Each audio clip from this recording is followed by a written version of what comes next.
ഖമേനിയുടെ വധത്തിന് പിന്നാലെ പശ്ചിമേഷ്യയിൽ ഇറാന്റെ തിരിച്ചടി തുടരുകയാണ്. മിസൈൽ ആക്രമണത്തിൽ ജെറുസലേമിൽ 9 പേർ മരിച്ചുവെന്ന റിപ്പോർട്ടുകൾ പുറത്തുവരുന്നുണ്ട്. നിരവധി പേർക്ക് പരിക്കേറ്റു. ഇസ്രായേലിൽ ഈ മാസം 12 വരെ അടിയന്തരാവസ്ഥ നീട്ടിയിട്ടുണ്ട്. ഗൾഫ് മേഖലയിലും ആക്രമണം തുടരുകയാണ്. ബഹ്റൈനിലെ സൽമാൻ തുറമുഖം ആക്രമിച്ചു എന്ന വളരെ പ്രധാനപ്പെട്ട വിവരം ഈ ഘട്ടത്തിൽ പുറത്തുവരുന്നുണ്ട്. ഇറാനിലെ എംബസി UAE അടച്ചിട്ടുണ്ട്. എന്നാൽ സ്വകാര്യ മേഖല സാധാരണ നിലയിൽ പ്രവർത്തിക്കുമെന്ന് അബുദാബി അറിയിച്ച പശ്ചാത്തലം കൂടിയുണ്ട്. UAEയും അബുദാബിയും സ്റ്റോക്ക് മാർക്കറ്റ് 2 ദിവസത്തേക്ക് അടച്ചു. അങ്ങനെ യുദ്ധത്തിൻ്റെ തീവ്രത അത് കാര്യമായി തന്നെ മുന്നോട്ട് പോകുന്ന പശ്ചാത്തലമുണ്ട്. ഇതിനിടെ ഡൊണാൾഡ് ട്രംപ് US പ്രസിഡന്റ് പുതിയ പ്രസ്താവനയുമായി രംഗത്ത് വന്ന പശ്ചാത്തലം കൂടിയുണ്ട്. സൈനിക നടപടി നീളുമെന്നാണ് ട്രംപ് വ്യക്തമാക്കുന്നത്. 4 ആഴ്ച വരെ ഇത് നീണ്ടേക്കാം എന്ന് പറയുന്നു. ഇറാൻ വലിയ രാജ്യമാണെന്ന് സമയമെടുക്കുമെന്നാണ് ട്രംപ് പറയുന്നത്.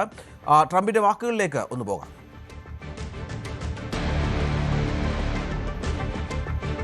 അതിലേക്ക് വരാം. ഇപ്പോൾ അജയ് സുധ ബിജു ഏറ്റവും പുതിയ വിവരങ്ങളുമായി ചേരും. അജയ്, അമേരിക്ക പിന്നോട്ടില്ല, സമാധാനമുണ്ടാകും, ചർച്ചയ്ക്കുള്ള വഴികളൊക്കെ തെളിയുമെന്നൊക്കെ ട്രംപ് പറയുമ്പോഴും അതെപ്പോൾ ഉണ്ടാകുമെന്ന കാര്യത്തിൽ ട്രംപിന് വ്യക്തതയില്ല. കാരണം ഇത് നേരത്തെ നടക്കേണ്ട ചർച്ചകളായിരുന്നു, ഇനി അതിനുള്ള സമയമില്ല എന്ന് പറയുന്നു. പക്ഷേ ഇറാൻ ചർച്ചയ്ക്ക് സന്നദ്ധമാണ്. പുതിയ ഭരണാധികാരി ഇതുമായി ബന്ധപ്പെട്ട് ചില വിവരങ്ങളൊക്കെ ലോകരാജ്യങ്ങളെ അറിയിച്ചിട്ടുണ്ട് എന്ന് മനസ്സിലാകുന്നുണ്ട്. എന്താണ് യഥാർത്ഥത്തിൽ സംഭവിക്കുന്നത്?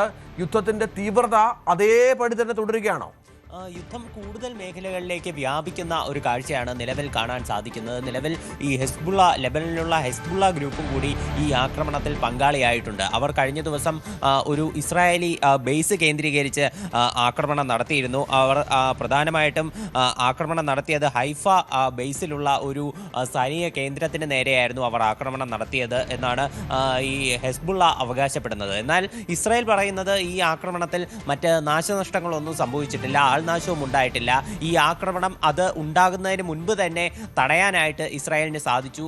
ഇവർ അയച്ച മിസൈലുകൾ വെടിവെച്ചിട്ടു എന്നാണ് ഇസ്രായേൽ അവകാശപ്പെടുന്നത്. പക്ഷേ ഇസ്രായേൽ ഒരു കാര്യം കൂടി സൂചിപ്പിച്ചിട്ടുണ്ട്.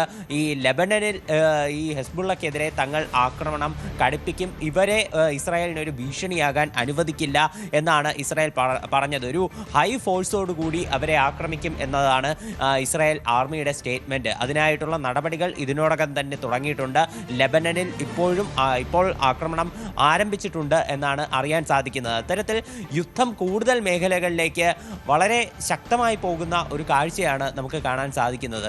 അതുമാത്രമല്ല, അമേരിക്ക അവരുടെ ഏറ്റവും അഭിമാനകരമായിട്ടുള്ള ആയുധമായി അവർ എടുത്തു പറഞ്ഞിരുന്ന B-20 സ്റ്റെൽത്ത് ബോംബറുകൾ അത് ഈ യുദ്ധത്തിൽ എടുത്ത് പ്രയോഗിച്ചിട്ടുണ്ട് ഇപ്പോൾ അവസാനം.